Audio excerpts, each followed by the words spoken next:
I think it's safe to say that most of us would agree that Soldier 76 has been a dominant hero for quite some time.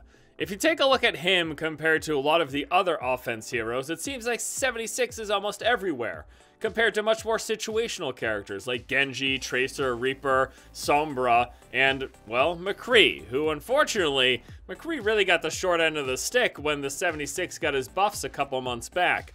In fact, a lot of people basically claimed that 76 kind of replaced McCree, and in some ways he did.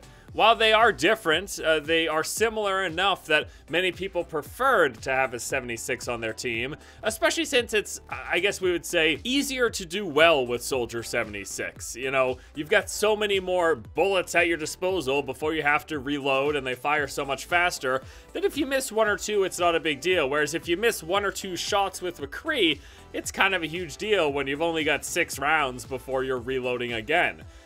The point is, 76, when he got a damage buff to his bullets, it was enough to kind of push him over to the edge to the point where he became the de facto go-to medium-range hit-scan DPS. And then he has that nice burst from his rockets, he's got his self-sustain and also his team sustain, and his maneuverability with his sprint, allowing him to get in new positions quickly or escape danger. It's no, I guess, question why 76 has been doing so well and why he's been in such a dominant position.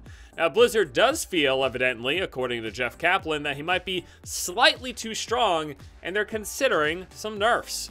Speaking with the IB Times, Jeff said, 76 is somebody who we've bounced back and forth quite a number of times. He's very dominant right now, and he's very prevalent in the meta, but we don't think he's too far off. If anything, maybe his damage is a little too high. So here, Jeff basically admits that the Overwatch team recognizes that Soldier 76 is dominant and a very prevalent character in the meta, and that they feel his damage might be a little overtuned. But he went on to say that they're gotta be really careful when it comes to this sort of balance, because they don't want to change so much that heroes just drop off. He went on to say, I would hate to knock 76 back so far that he drops out of the meta. We need to be really careful with these things, because the littlest tweak can really change not only the actual balance, but even worse is the perceived balance. Player perception of what's viable or not is actually more important than what is actually viable right now or not. And once players decide something like 76 is useless, we won't play him anymore, that's more devastating than anything else.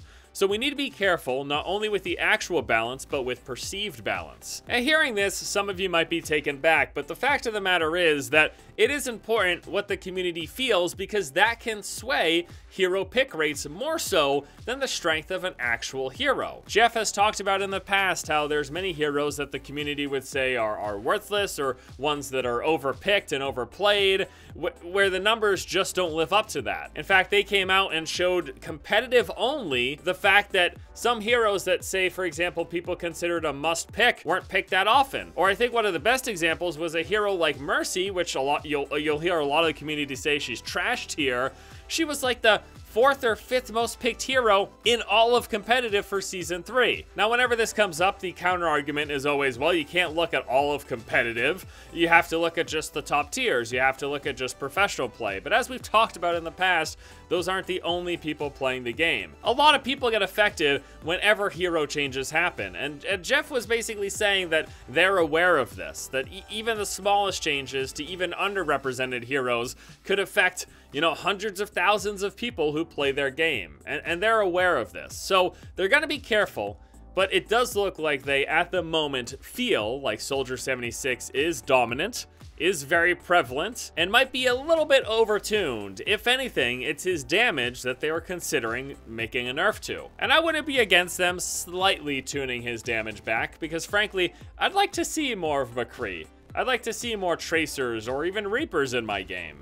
Soldier 76 is pretty much in every match that I ever play. Unless it's quick play, then there's that's filled with Hanzos. And it'll be interesting, like everything, it's an ebb and a flow. If Soldier 76 damage does get toned back a little bit, maybe that does mean we see more McCrees, we see more Tracers. Hell, maybe we even see more Sombras, or any of the other cast of Overwatch that right now isn't quite as prevalent as someone like 76. Alright everybody, that is going to do it for me here today. As always, I want to thank you all so much for watching. Please let me know what you think about the idea of Soldier 76 getting a little bit of a damage nerf. It is clearly on the minds of the balanced team at Overwatch, according to Mr. Jeff Kaplan here. So if it does end up happening, how would you feel about it? Or do you think he should be getting some other tweaks instead?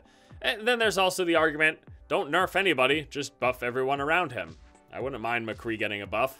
That's dangerous territory, though. Alright, everybody, that's going to do it for me here today. As always, I want to thank you all so much for watching. Hope you enjoyed the video. Hope you have a good one, and until next time, I'll see you later.